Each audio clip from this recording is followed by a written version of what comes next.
പ്രഭാത പ്രാർത്ഥന.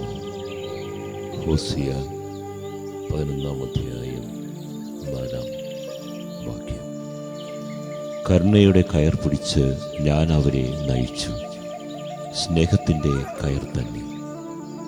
ഞാൻ അവർക്ക് താടിയലിൽ നിന്ന് നുകം അയച്ചു കൊടുക്കുന്നവനായി ഞാൻ കുനിഞ്ഞ് അവർക്ക് ഭക്ഷണം നൽകി. ഞാൻ എന്നാൽ ദൈവത്തിൻ്റെ കാരുണ്യം മാത്രം.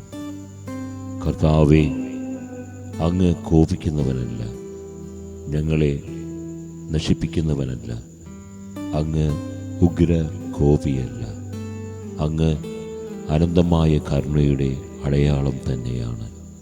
ബലഹീനനായ ഞങ്ങൾക്ക് ഈ പുതിയ ദിനം അങ്ങേ കരുണയുടെ അടയാളമായ അങ്ങേ ഹൃത്തിൽ നിന്ന് ഇറ്റിറ്റ് വീഴുന്ന തിരുരക്തധ്യാനത്തിനായി ഞങ്ങൾക്ക് നൽകിയത്. അങ്ങ് ഞങ്ങളെ നശിപ്പിക്കാതെ പരിപാലിച്ച് വഴി നടത്തുന്നവനാണ്. ഈ പുതിയ ദിനം കർത്താവേ, അങ്ങ് ദാനമായി ഞങ്ങൾക്ക് നൽകിയ ജീവിതം അങ്ങേ നാമമഹത്വത്തിനായി ചിലവഴിച്ച് മുന്നേറുവാൻ, സ്വർഗോന്മുഖമായി മുന്നേറുവാൻ അനുഗ്രഹിക്കണമേ.